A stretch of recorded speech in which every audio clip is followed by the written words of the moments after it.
good things about me. Even if someone gives his own worldview, I also cover it and try to ask some questions and try to poke it and indicate where I agree with it or not. People have given actually different analysis based on the information obtained. For example, Rutendo Matinyarare has said that Ramaphosa was going to Zimbabwe to stop an imminent coup, and he successfully did it.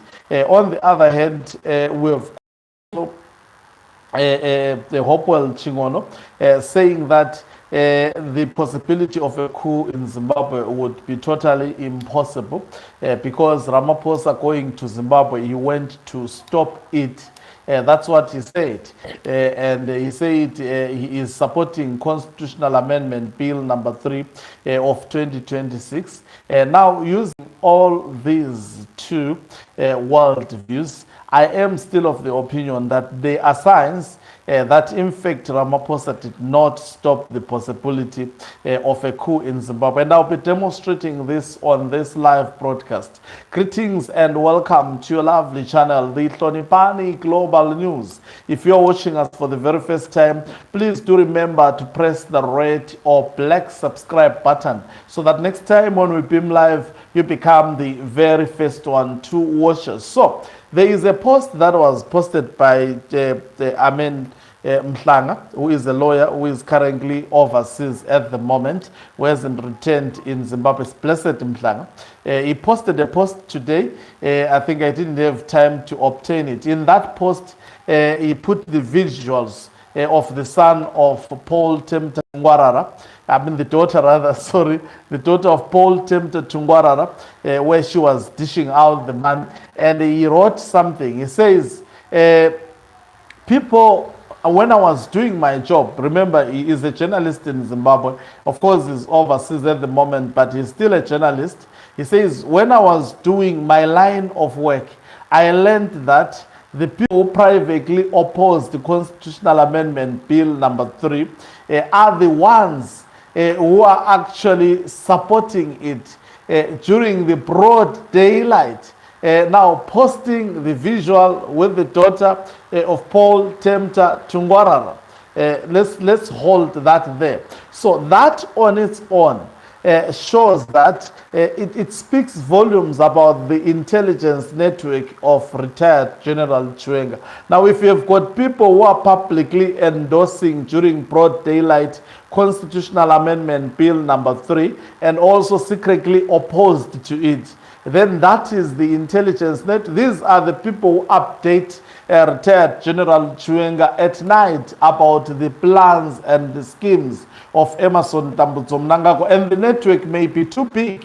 In fact, some of them may be people whom are trusted by Mnangagwa, and he will not see them coming. And they have been caused to say, whatever you have been doing, continue doing it more, so that you may not be seen by this particular man. Now, also, the issue of Hezekiah, that has been actually making a lot of noise. Ugandans have been trying to respond to it, and also Chiwenga spoke once, but recently, I think yesterday, we saw the video of Douglas Mahia surfacing, actually opposing what retired General Chiwenga said, going to an extent of saying he misrepresented the true meaning of the scripture, going to an extent of portraying himself as an expert, especially in terms of interpreting the Bible.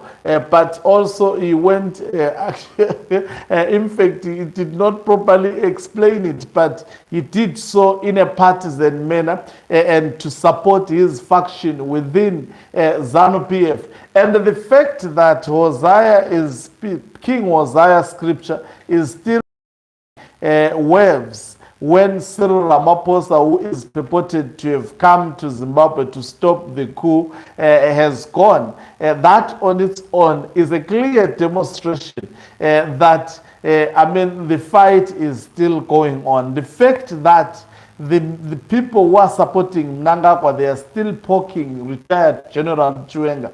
That should tell you something, that the fight is still ongoing. Provocation is still ongoing. If Ramaphosa stopped it, we should be seeing a lot of toning down from the faction of Emmerson Tambutso Mnangagwa. Are we seeing that? We are not seeing any of that. Are we seeing that from individuals like Wicknell Chivayo? In fact, they have taken a posture to actually oppose the officials from the government of Cyril Ramaphosa. Something that shows you that the plan still hasn't changed. Remember, also one thing about Mnangagwa. Mnangagwa is a cunning man, a highly deceptive man. Of course, he might have indicated to Cyril Ramaphosa that he was going to tone down, but we are not seeing the toning down from actually the faction of Emmerson Tambutso Mnangagwa. This is the man who has been indicating left when it comes to 2030 term extension, but all of a sudden he is indicating right, a sign that he should not be trusted, even by his close allies. What he may tell them in their faces does not indicate that he may actually all of a sudden change his plan. So in my view, and also I look at retired General Winston Sikauke Mapranga, the characterization of the visit of Cyril Ramaphosa when he came to Zimbabwe, alarming the people of Zimbabwe about that visit and writing extensively about it. And even when Ramaphosa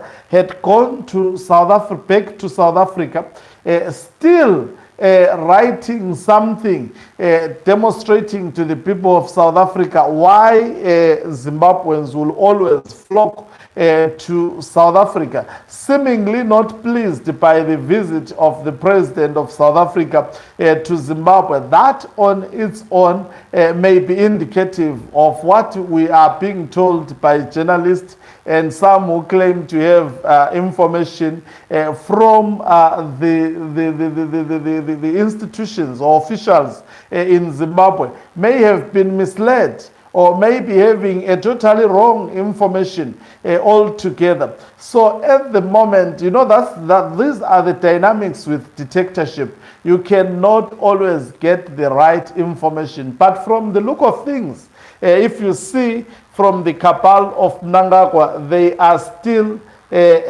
set to change the constitution. They are talking of going to parliament, and we may see actually the bill heading to parliament if Mnangagwa is not stopped. So it means the fight, the contest, the contest, in my view, is still not over. Whatever was before Ramaphosa came to Zimbabwe, it is still the same, and it is bound to intensify. And in my view, that proves actually an opportunity for another coup to be carried out in Zimbabwe. Chiwenga is still actually not visible in the activities of Emmerson Tambutso Mnangagwa. We are not getting proper explanation as to where exactly he is, as to why he is not attending the activities of Emmerson Tambutso Mnangagwa. That, by large, remains questionable and very suspicious and raises a lot of questions. So we haven't seen these two in public spaces together, and we have seen their allies still maintaining the same posture in terms of undermining, disrespecting each other. To me, that shows that the signs of a possible coup have not been averted. And by the way, in my view, they will never be averted. That is where, in fact, we are going. Because if a coup is stopped, then Mnangagwa gets away with everything. If a coup will go ahead, and also remember, you cannot get a clear message or clear signals that a coup would be undertaken. If you see yourself getting that, then there won't be any coup that is bound to happen in the soils of Zimbabwe. The fact that it remains mysterious when it comes to this matter is also indicative of the fact that it is much possible.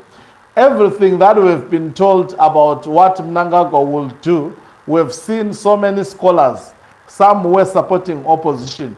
All of a sudden, they are recording videos, circulating them on social media, that they are supporting Constitutional Amendment Bill number 3 of 2026. We've seen them. And that on its own shows a Mnangagwa faction that is determined, shows a Mnangagwa that still listens more and is influenced by Zwikanandas. So in my view, the environment hasn't been riper than what it is now for a coup to take place in Zimbabwe.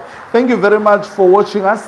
If you're watching us for the very first time, please do remember to press the red or black subscribe button so that next time when we beam live, you become the very first one to watch us. You can financially support this channel by pressing the join button and be part of our members who are the heartbeat of this channel. You can equally do so by pressing the thanks button and send us stars. Ogan Mtlabane is signing out. Let me